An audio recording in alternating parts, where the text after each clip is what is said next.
Dearly beloved in our Lord Jesus Christ, today Paul comes with a profound question. He says, does God give you the Holy Spirit and work miracles among you because you obey the law? Because you try to do all kinds of stuff in the church? And then he answers, of course not. It is because you believe the message you heard about Christ. Lord, thank you that everything comes from you. What Christ did for us is absolutely enough. And therefore we only need to follow you and do what you want us to do. Bring you honor and glory. Live in an ever-growing closer relationship with you. That's what you call us to do, Lord.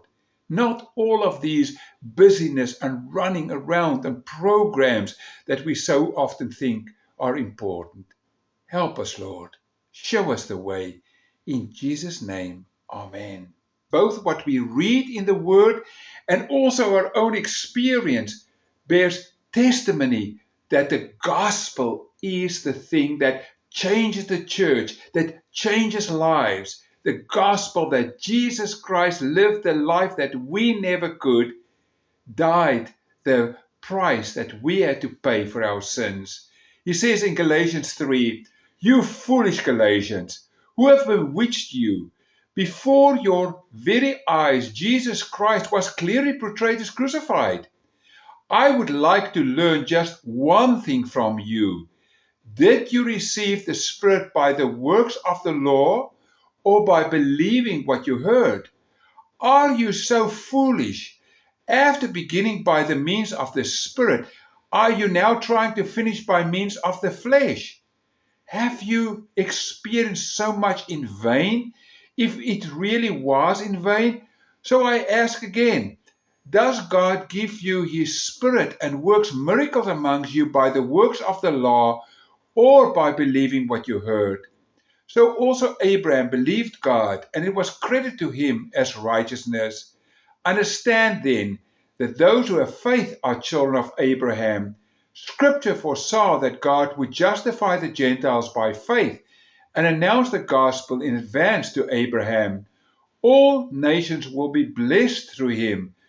So those who rely on faith are blessed among with Abraham, the man of faith. You foolish Galatians, he says, who have bewitched you? Before your very eyes, Jesus was clearly portrayed as crucified. You know, in the world, even today with all the electronic means, propaganda posters are important. Yes, if you look at YouTube, there will always be what they call clickbait, and that would be a kind of a photo in the front so that it lure people in, and then there's nothing to do with what you say. We find in many Marxist countries, propaganda is everywhere. I remember when I visited Eastern Germany after the fall of the Berlin Wall, you would get these grotesque statues everywhere, kind to show how the workers will get ahead. Or in the Soviet Union, there were massive posters with Marx and Lenin and Stalin. China, they say, is a land of posters and placards everywhere of Mao, of the leaders in every school, in every factory, and every commune. You see, the planners and leaders of these movements are constantly before the eyes of the people so that they can get ahead. And here Paul, long before we did all of this, says Jesus Christ was placarded before you. I try to announce him so well. I try to describe him so well that he was placarded before you, that you could see what he did, that you could believe in what he did. The truth of the New Testament, the central truth of the New Testament is very clear. On the cross, Christ did everything that we need to grow in faith. And through the cross, our lawless deeds are forgiven and our sins are burned away. Before your very eyes, Jesus Christ was clearly portrayed as crucified. Therefore, Paul says, it is not by works of the law, but by hearing with faith that we become the recipients of God's grace. The message is clear.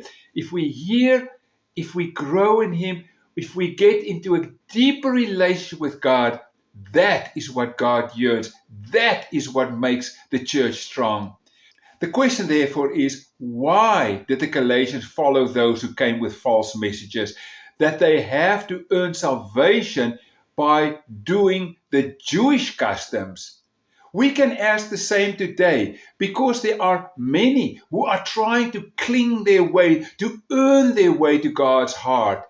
We've found, as I said before, the Hebrew Roots movement, who says you have to do the Old Testament legal laws, then you will do God's will.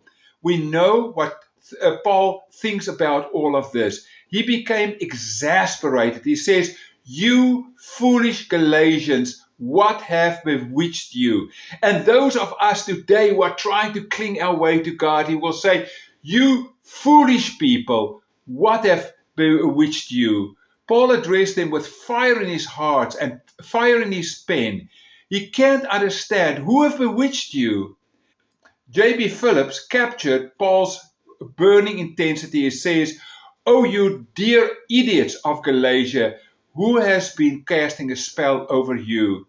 Foolish idiots does not mean that they lack intelligence, but that they lack obedience, faith, trust in Christ, that Christ did it all. Such yielding to this work holiness is entirely inexcusable.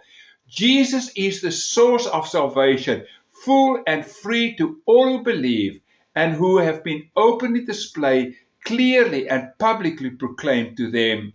As a proof, Paul therefore asked them an important question. Did you receive the Spirit by the works of the law, or did you receive the Spirit by believing what you heard? Another translation says it this way. Was it as a result of law works that you received the Spirit, or was it as a result of faith-inspired listening? Two aspects of understanding is very essential. Firstly, the Holy Spirit lives in every Christian. The moment that we receive Christ and we believe what Christ did for us on the cross, the Holy Spirit comes and He lives in us. Therefore, to be guided by the Spirit should be the norm of every Christian's life, not the exception. Nowhere in the New Testament is there even a hint that the Holy Spirit is a special gift to a chosen few. The gift belongs to all who have been reconciled to God through the crucified Lord. The Holy Spirit leads us into all truth. There is no need to fall in these work legalistic kind of heresies. The Spirit marks our participation in the kingdom, which, though not fully present, is on the way and would someday burst into full bloom. God gives the Holy Spirit firstly as a guarantee. The Greek word is arabon. 2 Corinthians 1:22. God has identified us as His own by placing the Holy Spirit in our hearts as the first installment that guaranteed everything He has promised us. And secondly, the Holy Spirit is the first fruit of all that will follow. Romans 8:23. We have the Holy Spirit within us as a foretaste of future glory. Galatians 3 verse 5 says, therefore, I ask you again, does God give you the Holy Spirit and work miracles among you because you obey the law? Of course not. It is because you believe the message you heard about Christ. William Hendrickson says Paul's question is filled with significance and applies to every age, also our age. And therefore, we should say loudly, central to Paul's understanding of the gospel is to hear it and to obey it, to grow in Christ. Faith comes by hearing, and what is heard comes from the preaching of Christ. That's Romans 10:17. Paul lived with the Galatians. He spent many hours with the Galatians explaining the gospel, placarding the crucified Christ in front of them and saying, this is what you need to believe. During these conversations, the Galatians became believers. They received the Holy Spirit. There were all kinds of miracles. They could see the power of the gospel. They knew experientially that that does not happen by legalistic Old Testament laws. And he says, don't do it. Grow closer to Christ. Christ did it all. Believe in Christ. There is no other way. Come, let us pray. Lord, thank you for Christ Jesus, that we need Christ and Christ alone, nothing else. Thank you for what you did for us in a life that we never could live, a sinless life, and that you also died for us, Lord, paying the price for our sins.